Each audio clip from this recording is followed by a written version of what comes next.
Awesome. Welcome everyone to AllCoreDevs 225, if I didn't miscount. We have two main issues for today. One will be Fusaka looking back at the hard fork. First, of course, congratulations everyone to an overall very successful hard fork. And then we'll get back into Glamsterdam scoping. For Fusaka, we have a document with a quick summary of incidents that happened around Fusaka. Do we have someone on the call to briefly present that?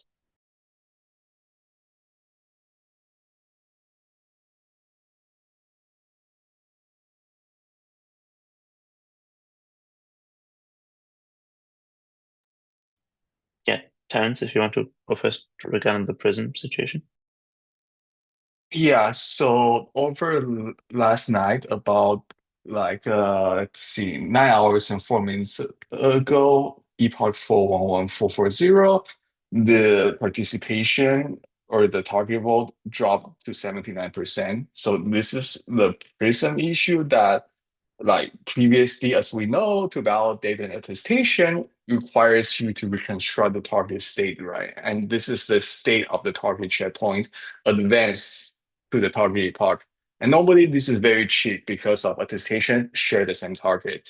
But attestations from the lagging node, the node that's catching up or forks, can force client to regenerate the old state, and which is expensive. And this maybe does better on some client implementations. So to basically avoid this, we added a heuristic in Capella, right? And then the heuristic stated as such that if the target epoch is the current epoch, we just use the head state. If the target epoch is older, then we will check if the target is basically a real checkpoint and generate if needed, right? But this introduced a subtle bug in Fusaka, which we fixed earlier, that head state may not be compatible with the target state, right? And then because of this fix, we added some refactor that we kind of widen the scope on what we consider a valid checkpoint. But we also added a future flag to essentially gate under that, right? And this kind of recreated the same issue we saw in the Capella outage, that nodes from receiving older attestations from the previous epoch are generating state heavily, causing them to miss attestation duty. So the current phase recommendation is to add that feature use that feature flag, which we had it in multiple posts and threads, and that will resolve the issue for now. And we're also working on a long-term fix, which we should have a release out next week. And we also have a formal post-mortem to be released next week as well. Yeah, that's an update from us.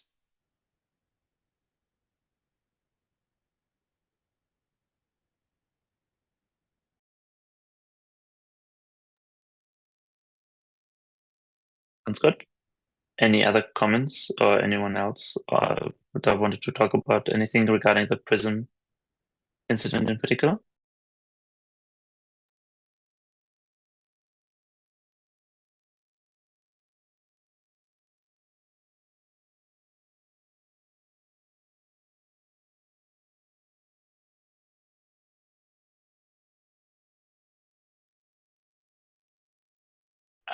Otherwise, there were very small other minor issues mentioned in this incident document that I think Nick's also linked in chat. Is there anything that we should address on the call here, or are these things we can deal with async?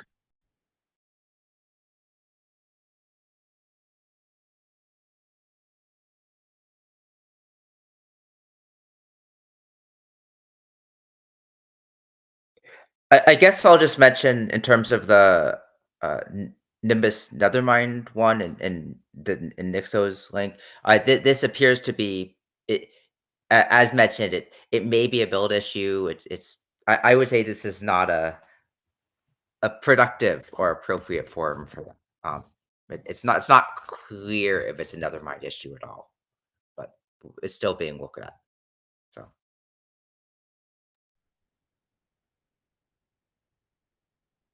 Sounds good. Yeah, and Botus, I see you just joined. Just in case you have anything specific we wanted to add as well, but yeah, we just got an update from Terence already.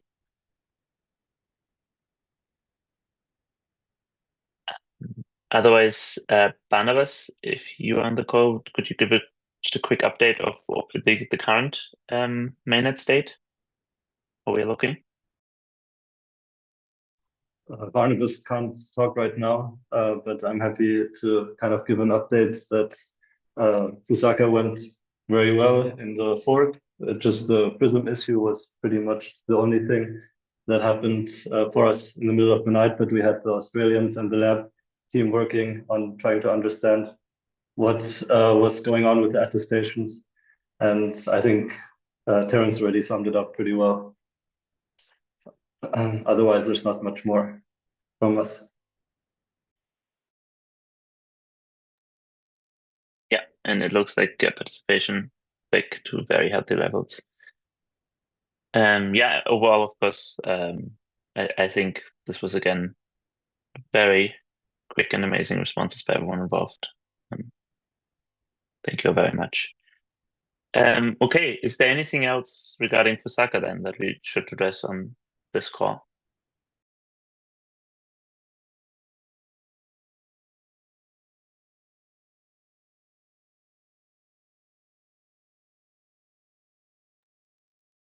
Okay. Yeah, Alex, did you prefer to mention BPO1? Just people have it top of mind. Yeah. Really just mentioning BPO1's coming up, so it's in about a week. There's not anything anyone needs to do, but it should raise up the block counts. So super exciting and more just something to have everyone have on everyone's radar. Good.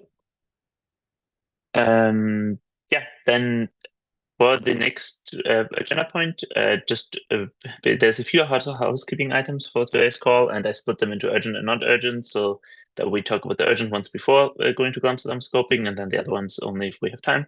So for the more brief time-sensitive ones, first, AllCoreDevs timings regarding future calls, not the one coming up right after this one in 2 weeks, but after that, both on the ACDC and ACDE side, there was questions around the holiday period, maybe to already briefly address. In particular, Alex, you mentioned possibly canceling ACDC on December 25th. Is that already locked in? Like, what's the status there? Yeah, I think we should. It's a holiday pretty much everywhere.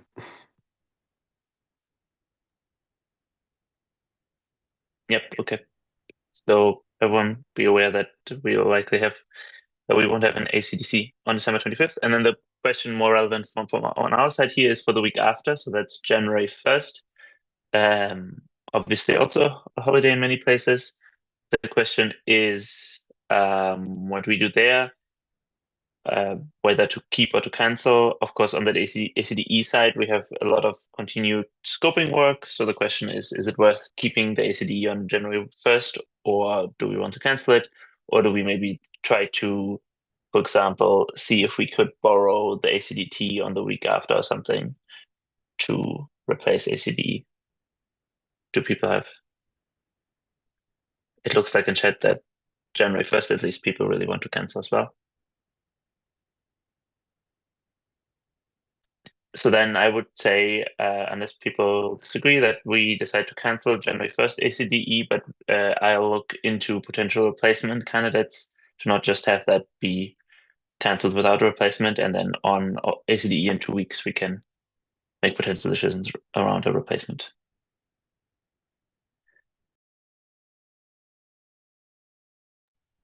Okay, that's that housekeeping item. And then the other one was FOCIL. Didn't really quite fit into Glamsterdam because it's actually more about specifically not being in Glamsterdam potentially, but in the hard fork after. There was these continued discussions about a potential need for a credible pre-commitment to have FOCIL in HSTAR if we don't put it into Glamsterdam, and whether there's any process mechanism that could help with such a credible commitment. Alex, I think you had a topic you want to bring up from the ACDC side there. Sure. Yeah. So yeah, we've been talking about this on the CL side for a couple weeks now, and essentially it wasn't clear how to move forward last call. And like one point that was made was to also get a temperature check from the EL. So that's really all I wanted to do today. Was just try to understand, yeah, how people are thinking about this over here. Should we try to scope this for Heka? Should we, just think about the headliner process and have FOCIL there? How does it square with Glamsterdam and all of the above?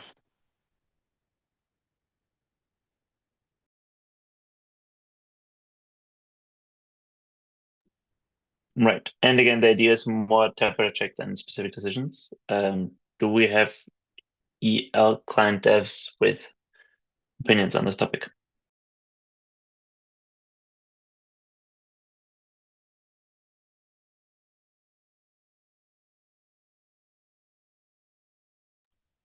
I see the Netherman team supports SFIing FOCIL. As I spoke. Yeah, I don't want to be difficult, but I mean, I think a legit question will be how many temperature checks do we need to have about FOCIL to move on and make progress at some point? Because it does feel like we had a lot of temperature checks, and I do feel like they converge into one direction quite often. So I would love for us to be able to make progress at some point.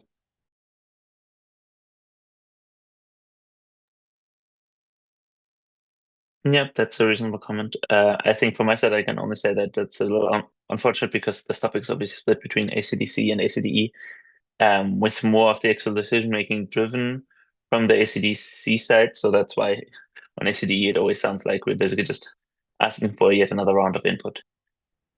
But yeah, Nixo? I'm gonna say after the Glamsterdam headliner process, I think we created an expectation of a public process that people can participate in and predict, and it makes ACD and like the government process feel a lot less messy because people can understand what's going on, and I think that we should continue to do this headliner process. So I think in my head, the best path forward is CFIing only FOCIL right now, going through a headliner process, and then publishing the headliner process timeline for everybody to see and understand that we are choosing the Heka headliners, and then choose it at the end of that headliner proposal process. Thomas?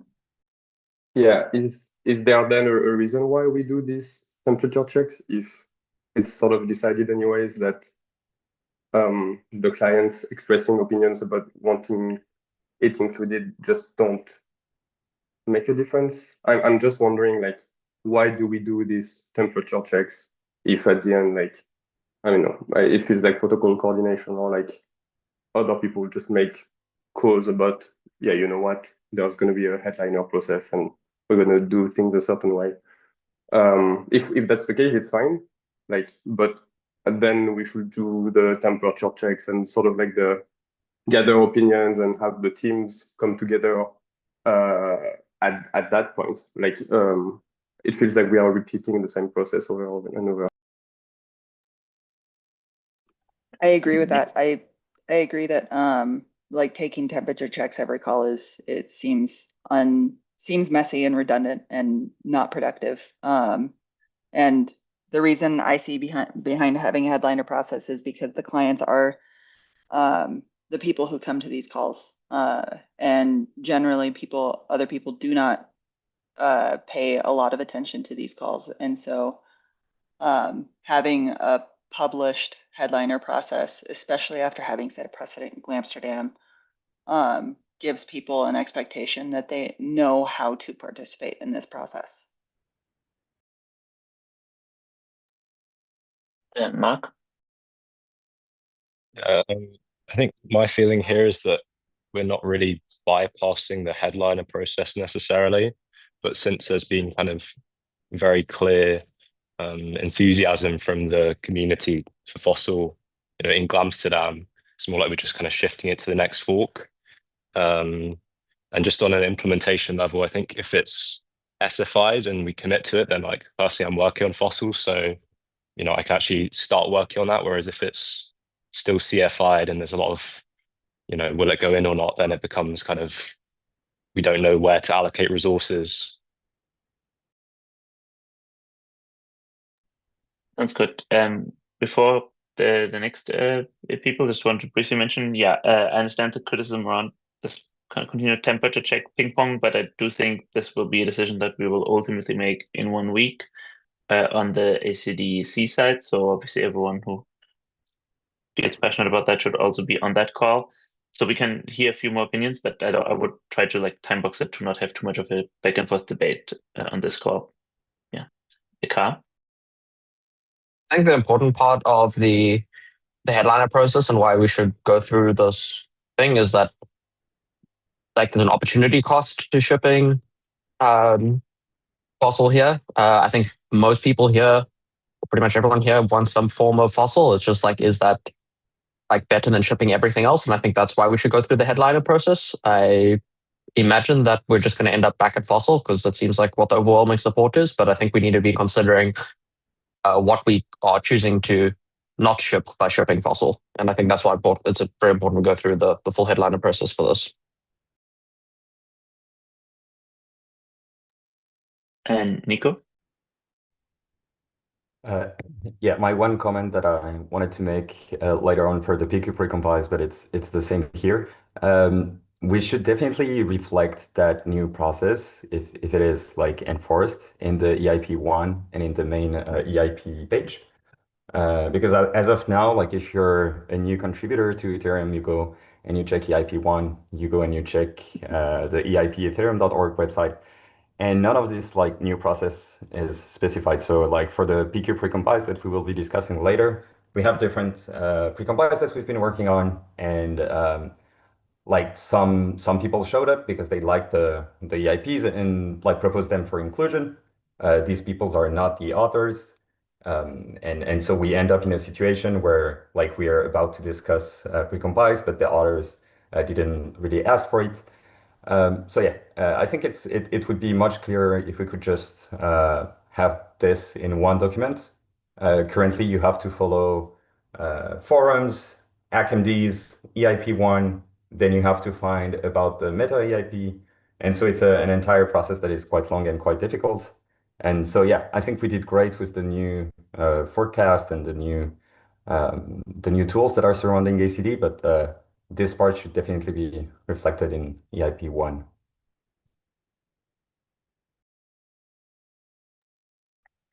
That's good. Do we have any further comments from the EL side regarding the FOCIL narrowly the process here? Thomas? Sorry, it's actually an actual question. Like you said, a decision will be actually made next ACDC, but I feel like going through the normal headliner process is not that. So is there a way to clarify exactly, if a decision will be made in the next ACDC and what the decision will be? So I don't want to fully speak for Alex, so Alex, please feel free to correct me if this is wrong, but my understanding would be that on next ACDC, we just make a decision regarding the question of what special treatment process-wise do we want to give FOCIL with respect to H-star? So like, do we want to CFI it, SFI it? How would that relate to the headliner process as it starts? Again, I think on the social layer, everyone already agreed that we all are pre-committed to having it in the next hard fork either way. But again, the decision of like how does it exactly kind of relate to the process H star. That would be the decision that I would expect from next week. Yeah, I mean, basically just how to handle it.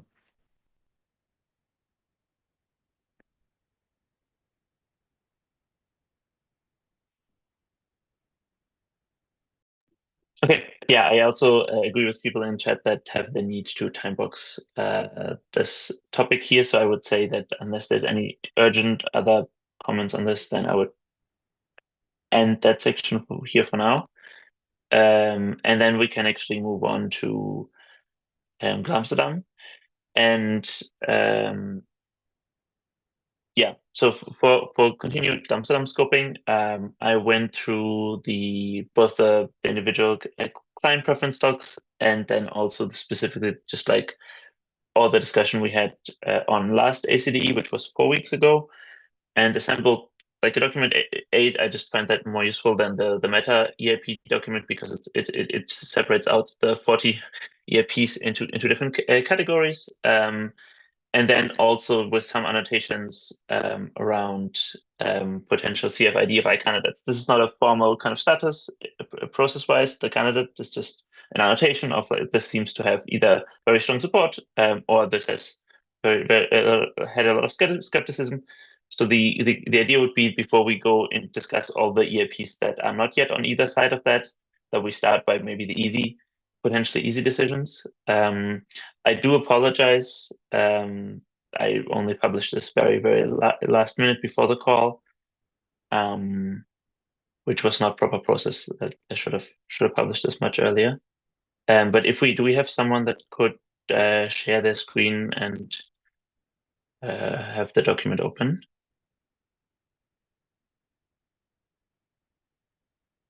Yep,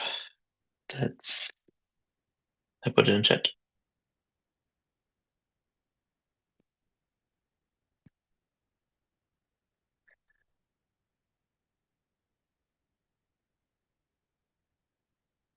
Yeah, always.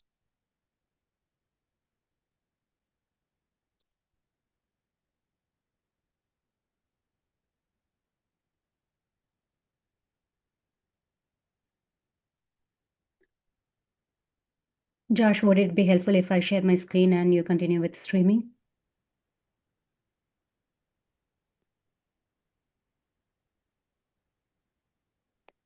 Cool.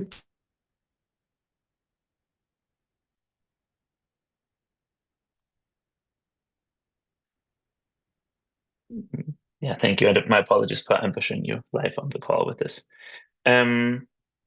Perfect. So the idea is that if you can scroll down a little bit, there in yellow, these marked, yeah, exactly. So basically the first few sections, we'll get to this a little bit later, but they don't have yet clear CFI, DFI candidates. The first section that does have them is the general repricings. And the idea here is not that, again, for each one to just highlight why it is marked this way, and then if there's maybe anything yeah, so basically, like if we just go down the list to start, specifically the block accounting without refunds seem to be actually one of the most clear candidates for inclusion of all. Seem to have universal support. So I was just curious, do people feel ready today to make a CFI decision on EIP 7778, the block gas limit accounting without refunds?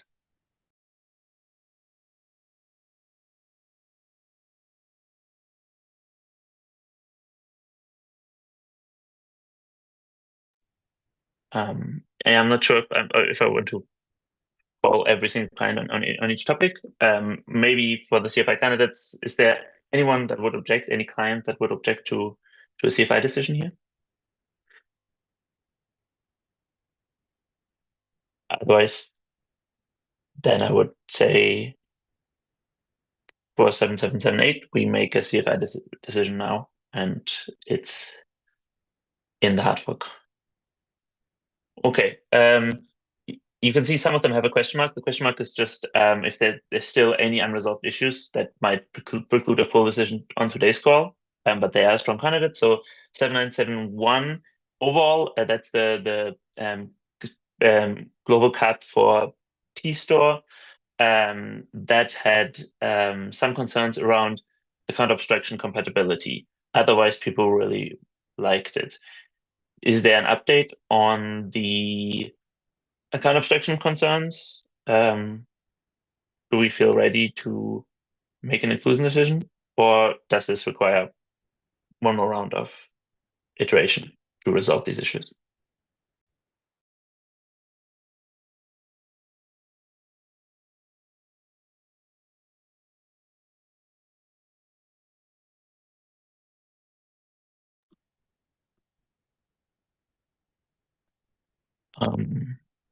Sorry, I should be a bit clear about this. This is EIP 7971, the hard limit for transient storage.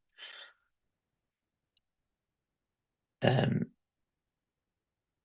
there are no concrete opinions, then I would, for now, basically postpone a decision because, again, it still has one unresolved issue, which I would say would preclude CFI.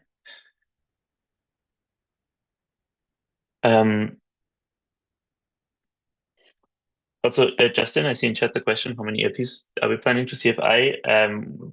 Basically, I would for now just do individual one-off decisions. I would expect that going through this list, we will not end up with more than a small handful of decisions. And then afterwards, maybe take a step back and see where we're at, or yeah, but I'm happy to have comments on alternative process if that doesn't make sense. Yeah, let me just clarify why I'm asking. So like I have the Besu team's tier list up in front of me, and I'm looking at that. And so if you say, okay, this one, it should be CFI'd, and I see it is maybe in the A tier, but not the S tier, should I agree with the CFI situation or not? This is what I'm trying to figure out, like how many of these CFI quote unquote votes do I need to apportion, because I would like to save them all for my S tier selections. I'm just trying to kind of square how this is going to work.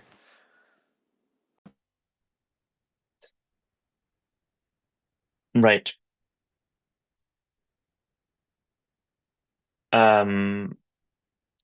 Yeah, I'm Barnabas in chat saying that we should not maybe have a strict number limit. I can, if we so basically, like in the document, I have, I think, 4 clear CFI candidates that I saw, and 5 with a question mark that maybe had something still to be resolved. So that's already 9 EIPs. Most of them are, though, like very, very small, like the slot num opcode that should be pretty self-contained. Then the main other sources of potential EIPs that were not on that list yet was specifically around repricing, just because there were unresolved issues, and possibly around contract size. So that, I think, maybe is overall the sources of likely EIPs. So, but yeah, I don't know. I personally would just continue on with the list for now. But I'm also, leading the scoping process for the first time. So I'm just going with what feels reasonable to me, and I'm happy to correct course.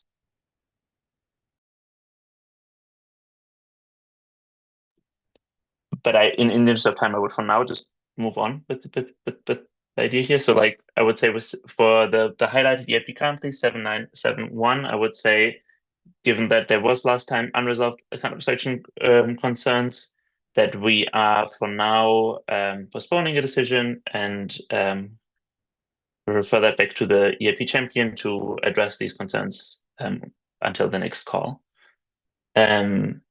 Then we have on the list a DFI candidate that is EIP 8011, the multidimensional gas metering, if that can be highlighted. They are specifically DFI because clients overall felt that it was overly complex for now and premature and probably better fit for future hard fork. Are there comments on this? Do we feel ready to make that DFI decision?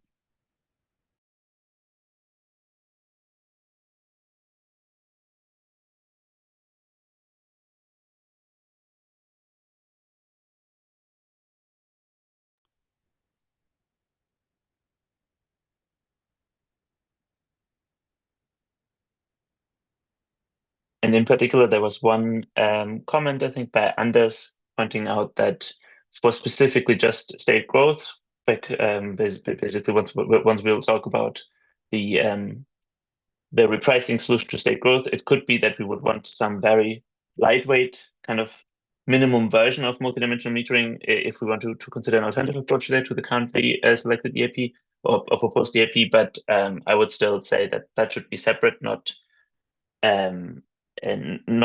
just reusing 8011. So I personally would propose that we just make a DFI decision now. And yeah. So basically, is there any client opposed to DFIing 8011?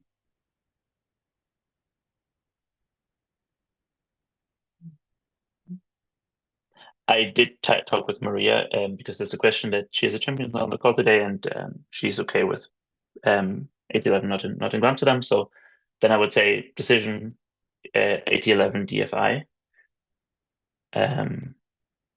Yes.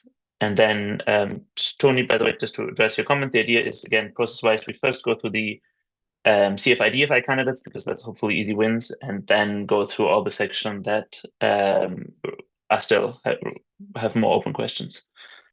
So the next one on the list is the one right under this, 8032, size-based storage gas pricing. So clients generally spoke in favor of this one on the call. The reason I still put a question mark there is just that there was an EIP that does make pretty significant changes and came relatively late in the process. So I just wanted to check with people how much they've looked into the details here, how comfortable they are with the maturity of the EIP, and if we are ready to make the CFI decision. So that's 8032 size-based storage gas pricing.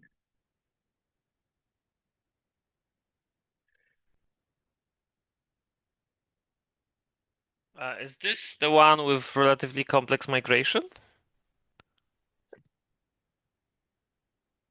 My understanding is that there is a migration step. I'm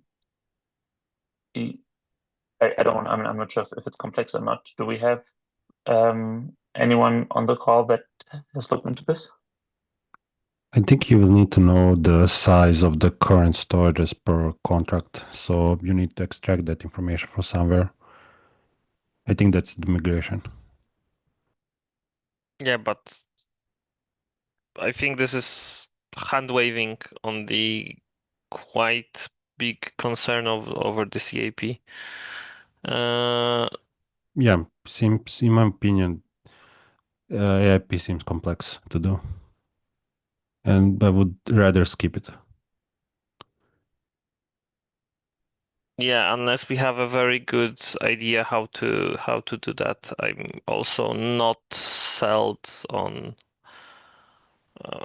Well, CFI is considered, so we can consider it, but I have reservations. Additionally, it clashes a little bit with state creation gas cost increase, EIP 8037.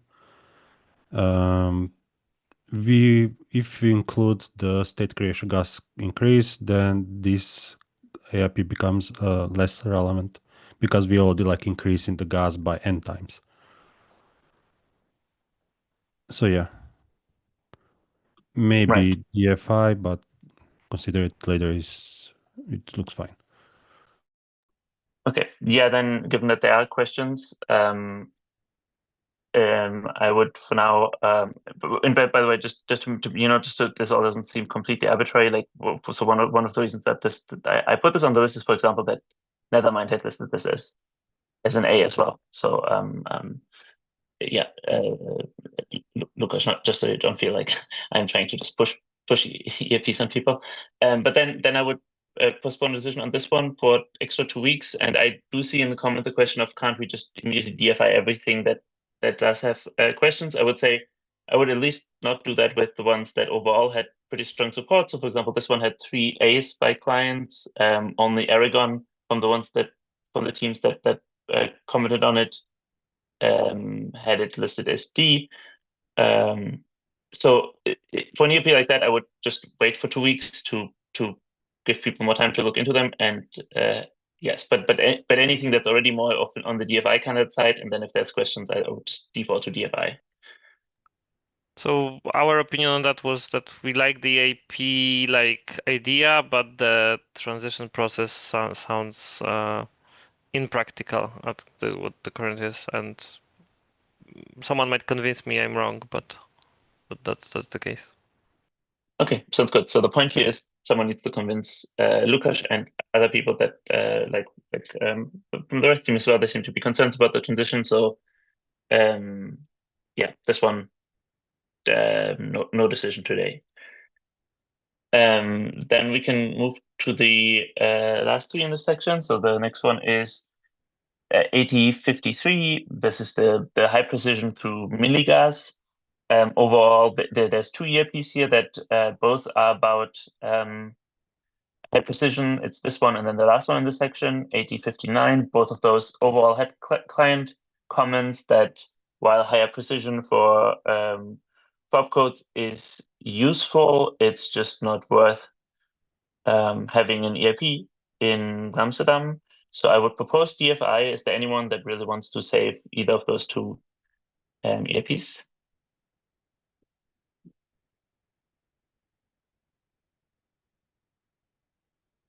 Otherwise, okay, I would say we lock in the DFI for those two. So that's 8053 and 8059, both of those DFI. Okay, and then the one in the section that we didn't yet get to is the second to last, EIP 8057. That is interblock temporal locality gas discounts. That was the strongest candidate already from last call to make a DFI decision, even though we had said no decisions on that call yet, just because it seemed like clients really were pretty convinced that that was not a good idea. So unless everyone changed their minds, I would assume that that's DFI by default. Okay, I assume this call, at least this section, will just be a lot of me talking, but at least we are coming out of it with a bunch of decisions, so maybe bear with me. Okay, so then, yeah, we have basically so the two that are delayed are the ones that had the question marks. Those we will revisit in 2 weeks, and then the other ones actually follow the candidate recommendations. So that's good to see. Then can we scroll to the next section? Okay, so on contract size, there was one EIP that did have relatively strong support, which is EIP 7903, the removal of the init code size limit. The reason that had a question mark is that there was one client. Let me check. Yeah, Besu specifically had listed that as C tier. So I wanted to check how people overall, specifically Besu, but also other clients, feel about it, because it was not specifically discussed on last call. How realistic is this as a CFI candidate?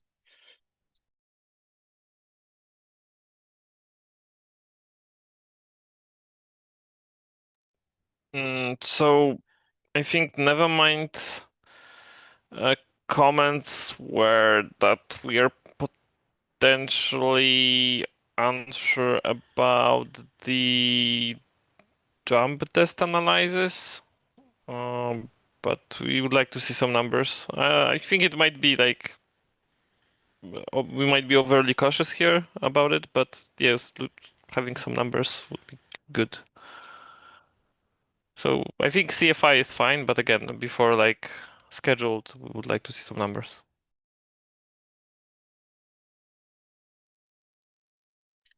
Right, but given the limited scope in Glamsterdam, I would personally, for now, only make CFI decisions when they are clear that there's pretty universal support. So, and then it seems like we might not be there. I would say that the impact analysis is we are not sure what would happen if we remove that. So it's better to stay. in my opinion. We can always remove it. The gas calculation is already covering the jump test analysis, but it's kind of the limit is there for little bit more protection on the maybe some edge cases. I wonder what's the benefit of that without increasing the contract size limit, which we obviously cannot do without the chunk-based code EIP. So if there's, what would be the added benefit? If there is none, where would just DFI? And Greg? Yeah, I also had the same question. I also posted in the chat. I think that, yeah, perhaps someone else should to verify, but I think that 7903 is kind of contradicting with 7907, which increases the init code size, but does not the maximum size, but does not make it kind of infinite. So I think that 7903 removes the limit completely, but 7907, what it does is like it increases the current limit and also increases the contract size limit. So among those EIPs, I think like it's the same direction, but only one could be the final spec. You cannot have, for example, both 7903 and 7907. So I think that these like discussions should be like kind of together, right? Okay, Or so yeah. perhaps I'm missing something, but just yeah. No, yeah, thank you. Then I think it's pretty clear. We at least will definitely not make a CFI decision here. We will revisit it once when we talk about the general contract size, but it sounds even more that we're leaning towards not inclusion here. Okay, then we have two more in the utility section. One of them is 7668, removal of Bloom filters. Right, this one I wasn't sure whether to put a question mark. It seemed pretty universal support, but we also didn't hear many comments on it on last call. So I would want to hear more active support for this before actually making a CFI decision. So do people have strong opinions on the removal of Bloom filters?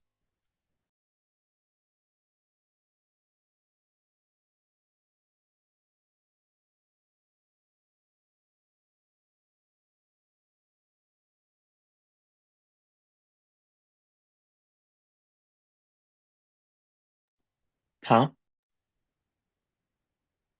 I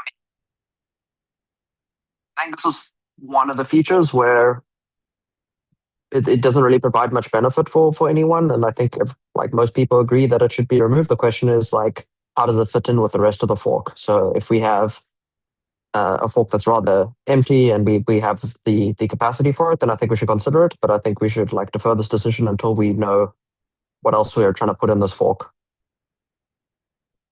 Because I think there are much higher priorities on this list. Okay, that seems very reasonable actually, especially because again, this one just did not have that many comments yet on last call. So then let's postpone the decision here. Might still be a candidate, but more as a filler EIP, it sounds. Also matches the comments in chat.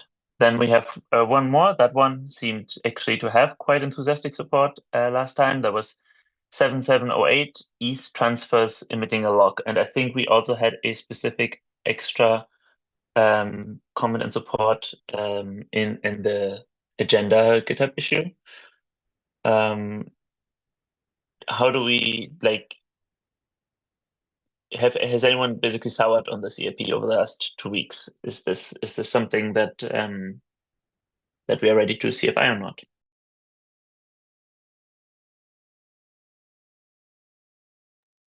Again, here I would love to see some numbers.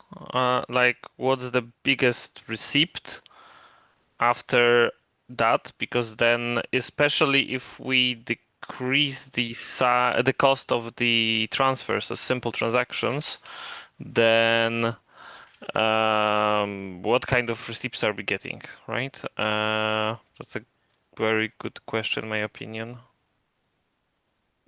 and I haven't seen any numbers.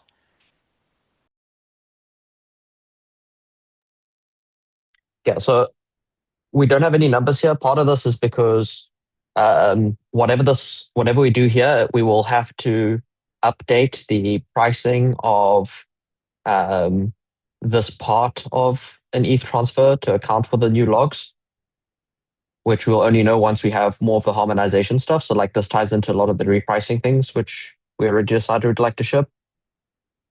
So I think we just need to assume that this will like be harmonized with everything else. The total amount of work that's required to be done here is very small. So like by a node. So I think that like from that perspective, there's not too much to worry about. Like this to me is just like this one weird edge case where ETH is like just much worse than pretty much every other asset for people trying to interface with the chain. And I think this is like a great way of like reducing the delta between ETH and all other assets on chain. One comment I also heard, I'm not sure about it, that because this is not from Genesis, it's less valuable. Just adding at this moment, then that it's not really that valuable, but because you still need the old way somewhere in indexers, etc. Well, I mean, yes and no. It's like if this is the only data you consider, then yes, but it means running an indexer like forward, like henceforth, you would be able to just be able to look at what comes in via these logs and make deltas. So there's a one-time calculation you need to do for all the stuff in history. I don't think it's worth us making clients implement this backwards compatible, like putting this back towards Genesis, because I think that's just a lot of extra work and I think for very little benefit. But I think we still get most of the benefits without it. But your point is definitely valid that it is a little like you can't just look at all the logs in Genesis and know the values of everything. But I think this is more about knowing about like new deposits and transfers and that kind of thing. Yeah, may I just quickly interject here? I believe that this could be very valuable. So right now it's like extremely hard to use logs anyway. So if we at some point, not sure if Glamsterdam or not, but we do 7745 at the log index, then it's totally possible to just create the new logs, the transactional logs, e-transfer logs from the fork, and also create the log index from the fork, but then just retroactively re-index all the pre-fork chain history with the new e-transfer logs for the like the old history in like the new index. So yeah, I think at least the way I hope there is going to be some kind of log re-indexing anyway. So I think it's still very useful.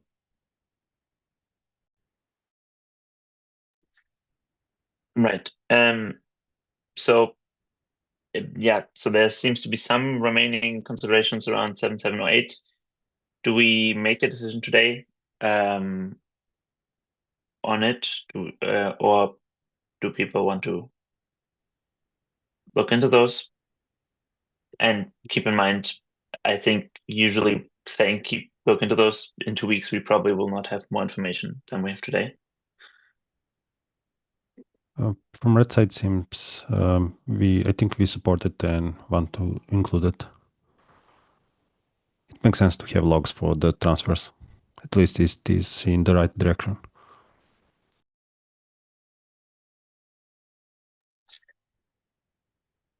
Right. And given like every client had it in S or A tier, so that's why I put it as PFI candidate. In the interest of making decisions, given that overall, I would propose that we do CFI it, just given that there's overall like I see several messages in chat arguing for CFI status. Does anyone object to CFIing it?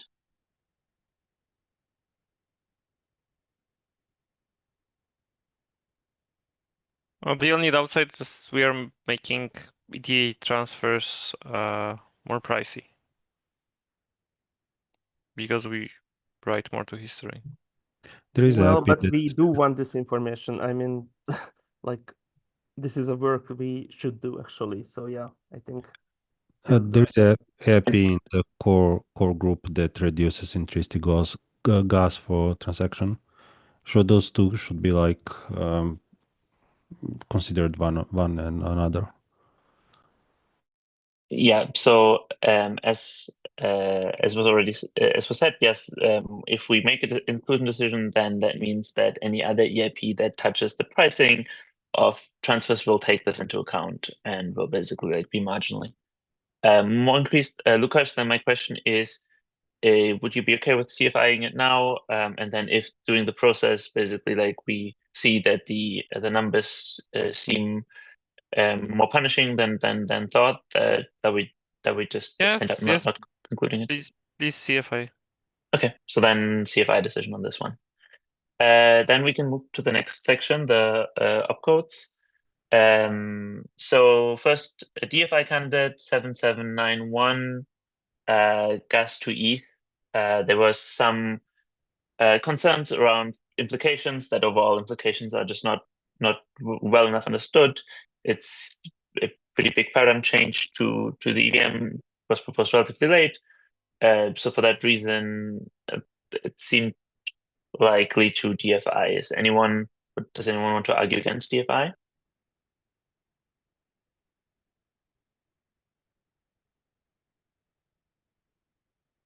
Then I would say we DFI it. The next one, 7819, set delegate. The reason that's on the DFI candidate list, we did not come up on the last call, but all clients that have expressed an opinion on it have put it into C or D tier. That just seems to indicate it doesn't really have a chance for the hard fork. So unless anyone objects, again, DFI decision.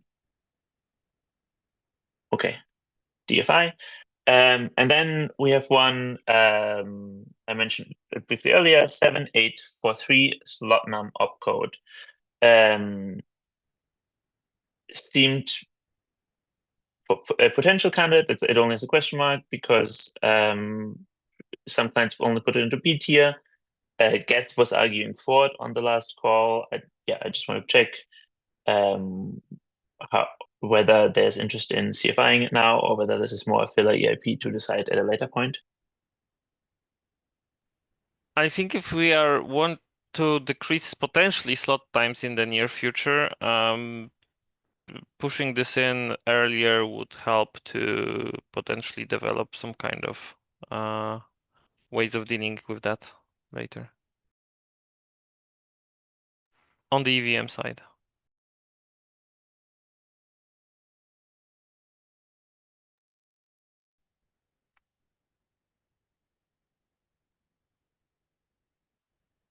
Sounds good. Okay, then I would say we CFI it. Is there any objection? Okay, then CFI decision on this one. And next one, EIP 7979, call and return opcodes for the EVM. That one seemed to overall have no client support. Aragon was speaking out against it, but Nethermind specifically had expressed interest in it. So just wanted to double check with Nethermind. Yeah. Just one argument for it, because there are talks about potentially changing EVM to RISC-V, for example, which I'm totally not convinced. I think EVM has a benefit of being more domain specific, and I think going to RISC-V might not be that good.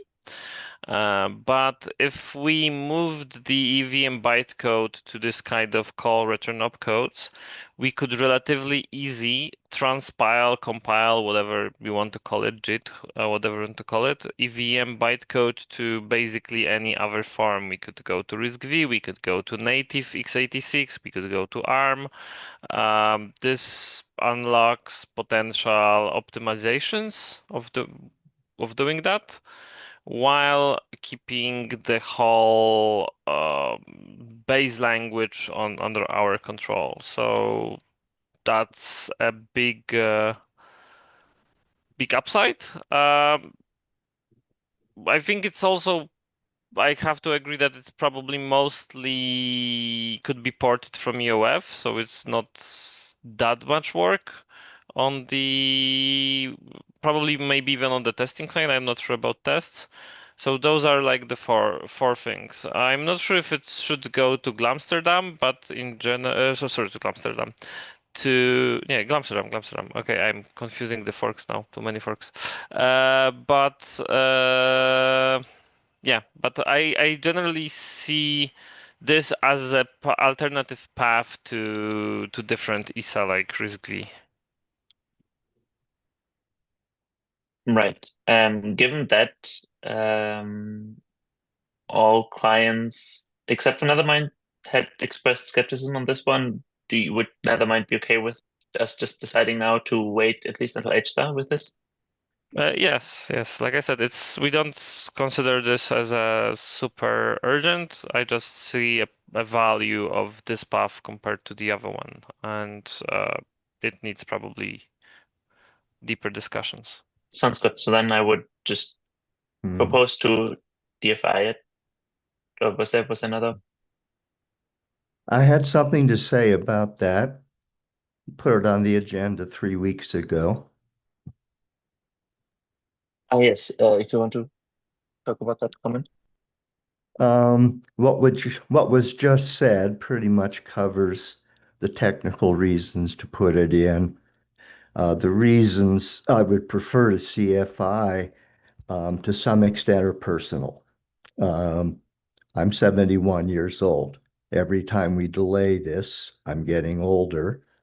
And the evidence is that it will get delayed. At this point, at least 3 times, we have gotten proposals that fix this problem as close to in the code and going into the upgrade and then removed. So I would much prefer to start to get this in sooner so I can get to work on what I want to do. And so the community trying to do static analysis can do what they need to do, because they will not even start to look at this until it's actually on the main chain. And so I'd like to at least consider it, just even to consider it now and get that conversation going, rather than kick it down the line, because I cannot predict that even 6 months from now I'll be in a position to champion this. And then I don't know if there's any champions left for this work, and it is such a small change, and it is such an industry standard, such an industry standard operation. There's just no reason it should not be an EVM. So that's all. Right. Thank you, Greg. And just as a personal note, I do agree that there have been some of these changes that basically have been very close to inclusion, at the edge of inclusion for a long time. That is from a personal side, of course, for champions, very frustrating. So I definitely understand that. Lukasz? If I can say one more thing, because there's a question of the legacy bytecode. So we tried to create ILEVM, which would do exactly that, transpire the legacy bytecode to native x86. It is possible, but due to the size of the bytecode, that is basically one big method, right? One big function. No compiler later was even tried to optimize it. So basically, that's the problem. So we can still support the old bytecode with the transpilation, but for example, we can price it out that it won't be practical for much use in the future. So we do have kind of backward compatible way of going with things, but we would have to support some kind of transition of most things to the new format. The EIP discusses that some, and these are the kinds of things to discuss as we consider the EIP. I'm really almost begging, let's consider it now. Let's not say maybe we will consider it much later. So just in terms of process, given that we did otherwise have clients indicating that they would want to at least not include it into Glamsterdam, I would at this point then ask, would any client want to revise their opinion on this now? Otherwise, I would feel obliged to still go with the client decisions. But of course, if the client listening to this would want to revise their stance on the EIP, I'd be more than happy to hold off from the DFI decision.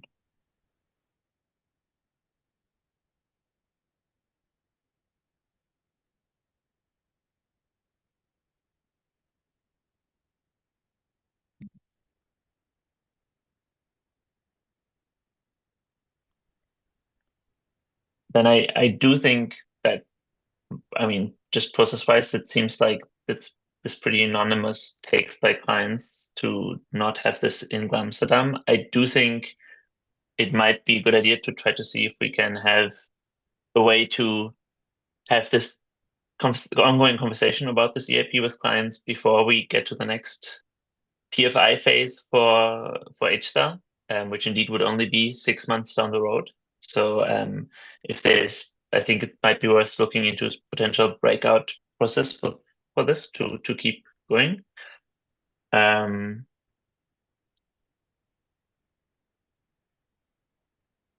Anything we can do to keep this rolling, because otherwise, pretty much 9 years into trying to get this work done for Ethereum, I will have to say goodbye. It's not what I want to do.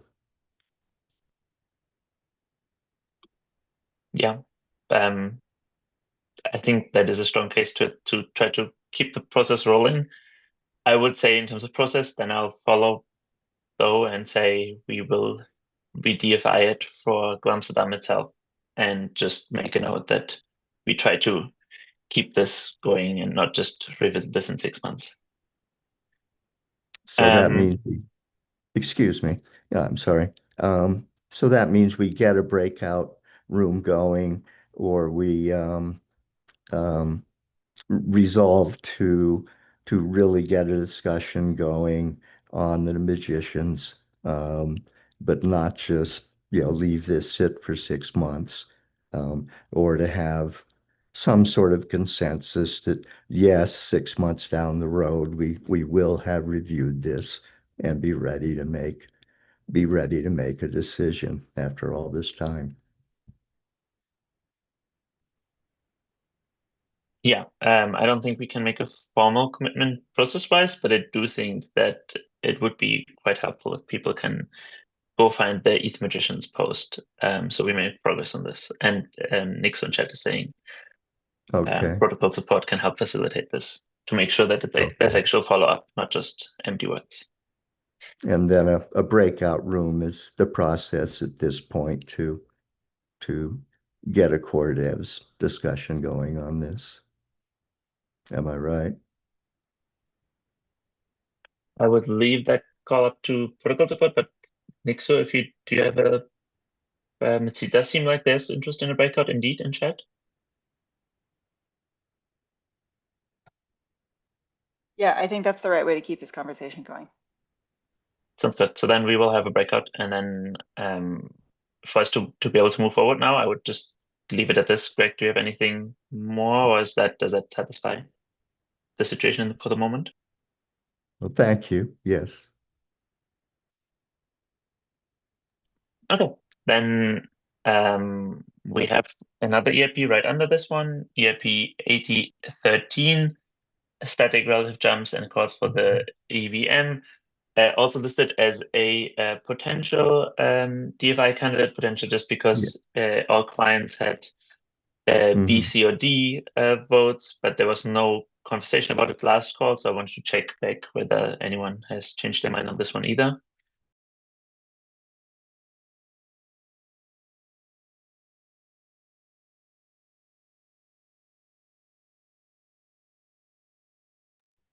Otherwise, I would just DFI 8013 now. Okay, that's DFI. And then one last one in the section, EIP 8024. That one was, I think, maybe together with the refund mechanism, the one that had the strongest support last call. That's the backwards compatible swap and loop and exchange opcodes. We have 3 clients that put it into S tier. And overall had strong support on last call voiced, and testing also saying that it would be a small change. I would propose we CFI it. Has anything come up over the last 4 weeks that would make that a bad decision?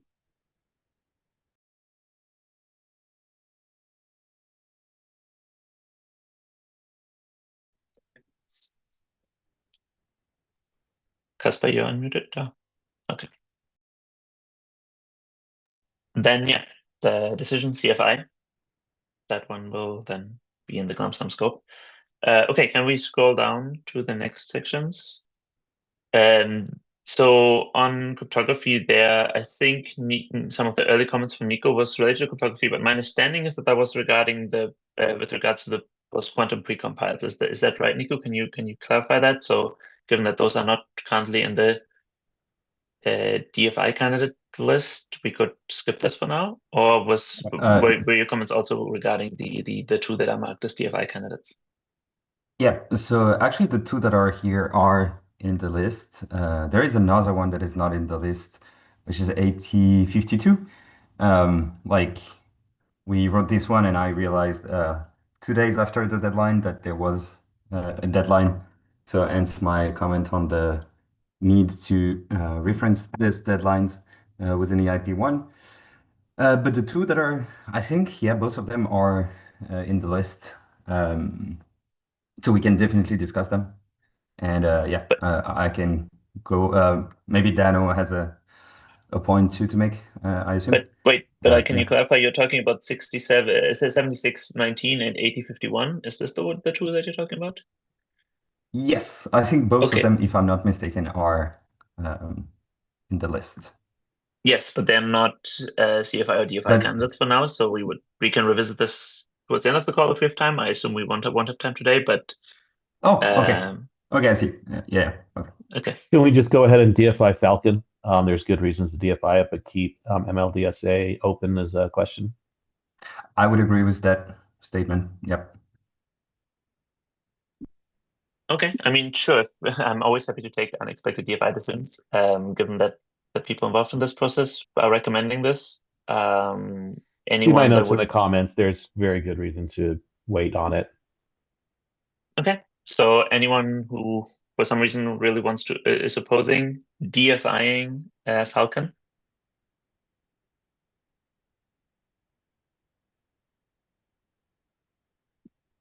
Okay, then we DFI EIP 7619 Falcon for Glamsterdam.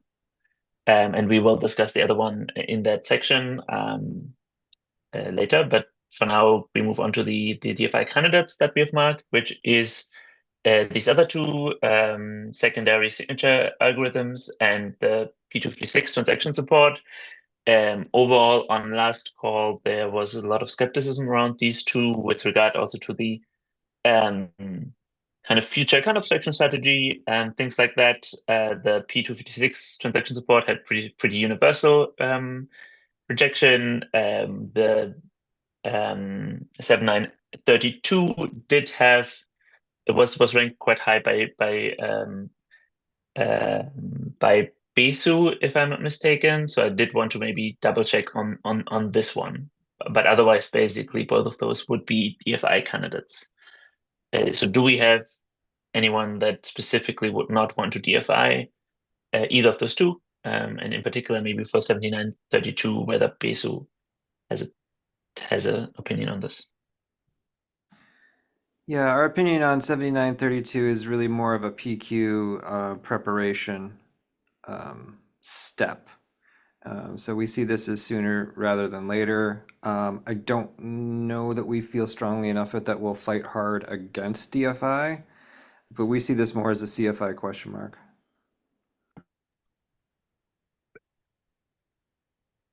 Right. That's why I was bringing it up, because I think that's exactly how I perceived the Besu position. All the other clients seem to think that Glamsterdam would be premature, at least on this point.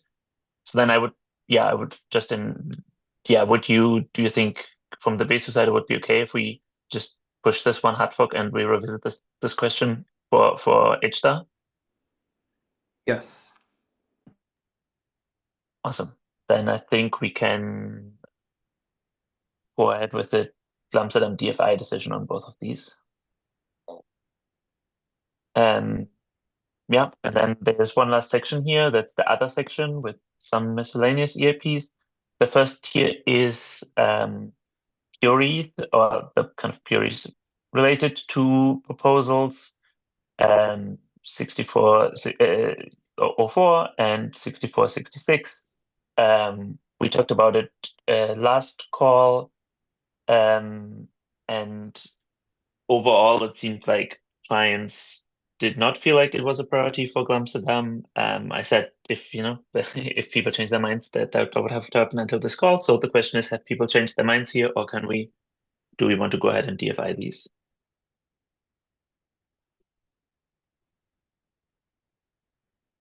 Just one quick question: is 7932 and 8030 handled together as one decision? Because as far as I know, we just made a decision for 7932, but not for 8030. Okay, sure, fair point. We can revert back just to double check. 8030, yes, I was intending to have it be a shared decision, but that's obviously, there's no reason to do that. The main reason with 8030 was just that every single client that expressed an opinion, so everyone except for Red, put it into D tier, which to me implied that it would not really have a chance in this hard fork. But is there anyone that would want to speak up in favor of 8030?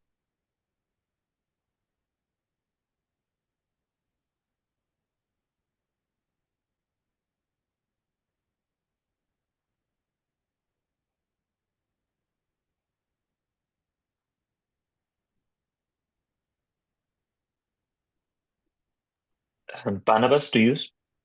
Do you have anything in favor of the EIP that you would want to bring up?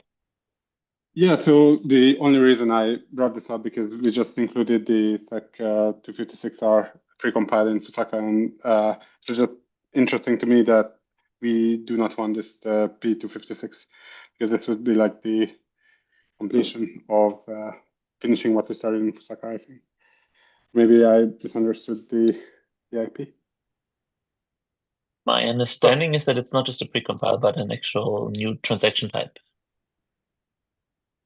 Yeah, we already, I think the reason not to do this is partly because we just shipped this in Fusaka. We already get most of the benefits from of having R1 on chain by what we did in Fusaka. This is just whether we want to support it more natively.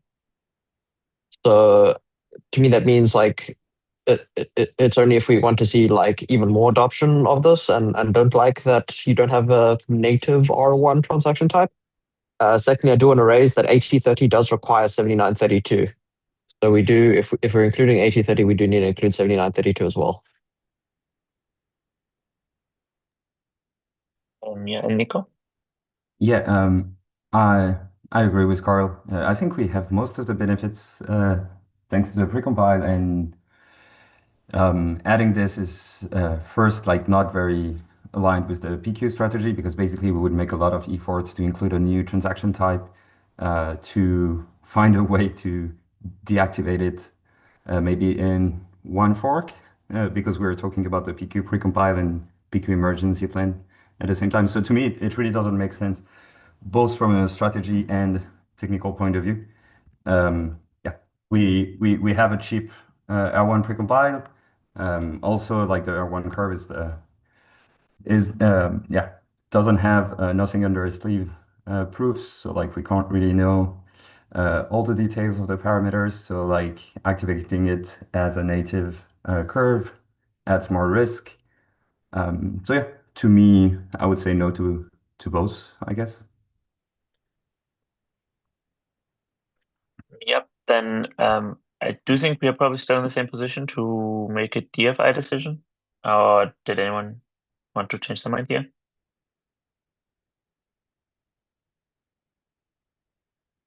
Then we go ahead with DFI.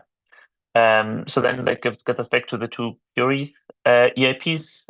Did we have anyone that would want to speak up in favor of those?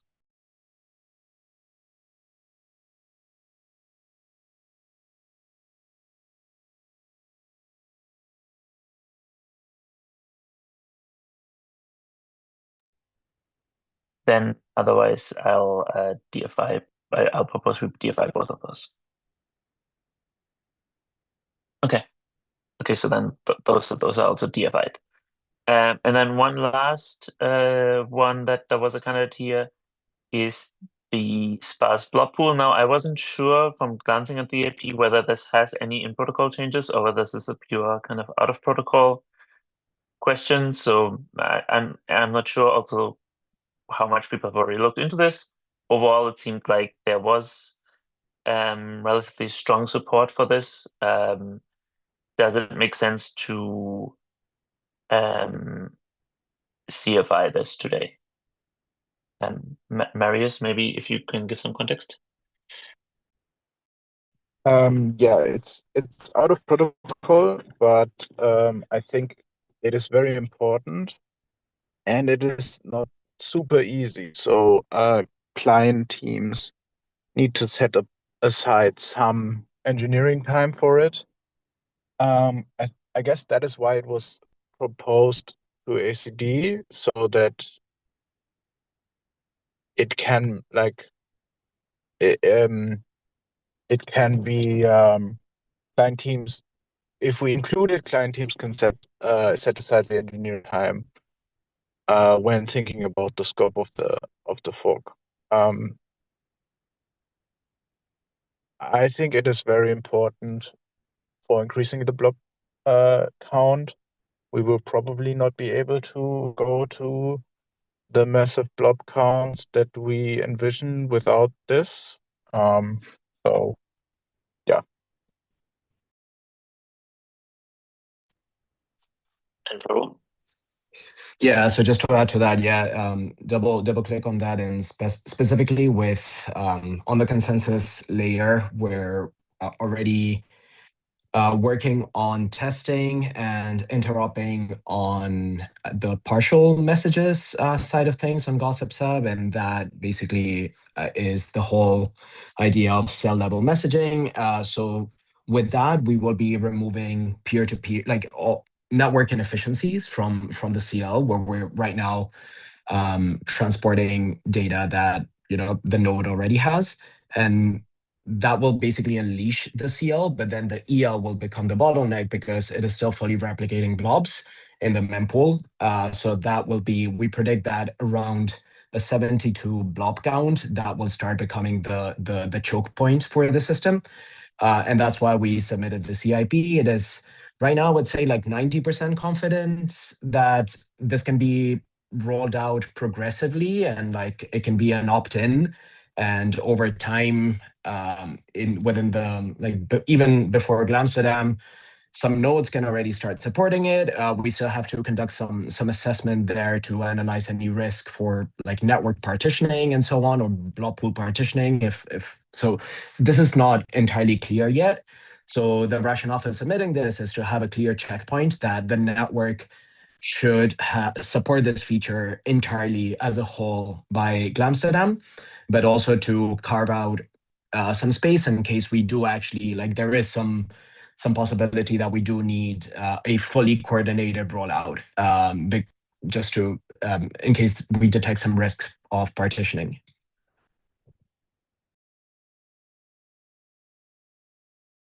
Right. And there was the general question on last call, how we would handle proposed EIPs that do not have protocol changes. That I put the other three that were in the category in the process box down there. None of them were for now like big CFI candidates because we wanted to first make that decision. I mean, Raul, as you're saying, this one here specifically at least has the potential to want to specifically be at the hard fork boundary. I personally do think having non-protocol change EIPs in a hard fork to just signal prioritization can make sense. Yeah, process-wise, does this include any changes on the CL side directly? So is this is this a CFI decision that we would have to make together with the ACDC side, or is this an EL side only? There are some engine API changes, specifically for the CL to communicate to the EL any custody set changes, and that is pretty much it. As well to receive cells only from the CL, but that's from the EL, but that's actually coming sooner with V3. So it's really just the custody signaling side of things. So the change on the CL is very, very lightweight. I don't expect it to be a blocker, and definitely not something that is consensus breaking. Sounds good. So then in terms of process, I think at least what we can consider here is CFIing it with the understanding that that's conditional on double checking on the ACDC side. But because we have so much of this ping pong, like here, the decision would be on our side and it's just a double checking. Is there any unexpected concerns regarding that engine API? So that would basically be like a 1 week stay of full decision. But the question is, do we in general already have, even on the EL side, do we have enough support here? Do we have enough consensus that this is important that we would want to make the CFI call today?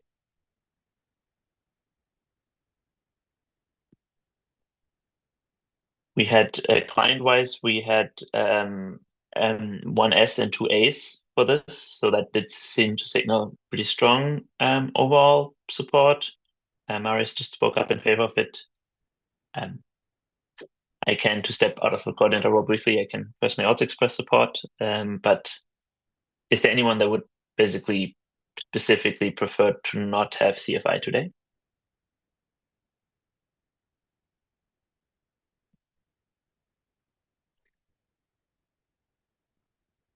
Okay, then I do think we make the decision today that we basically mark it as CFI conditional on double checking on the CL side in a week.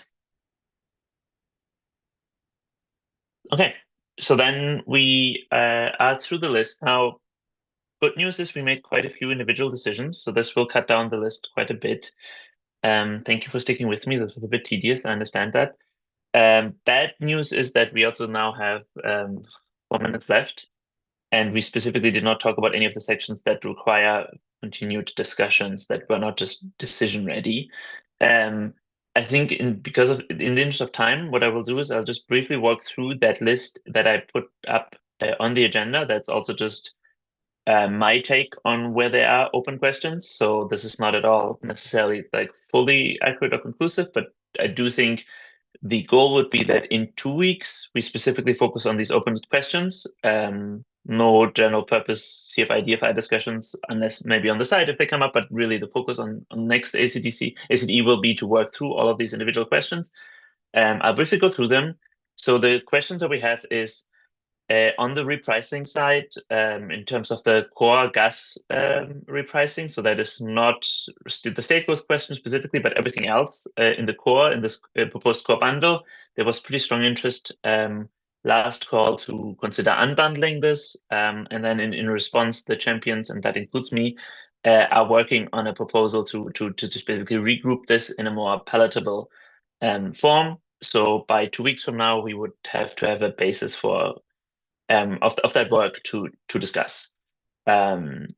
Repricings on the state growth side. That's just the one EIP that we have proposed right now, 8037. But there were questions of, is this quite the right approach? And there were two alternative proposals.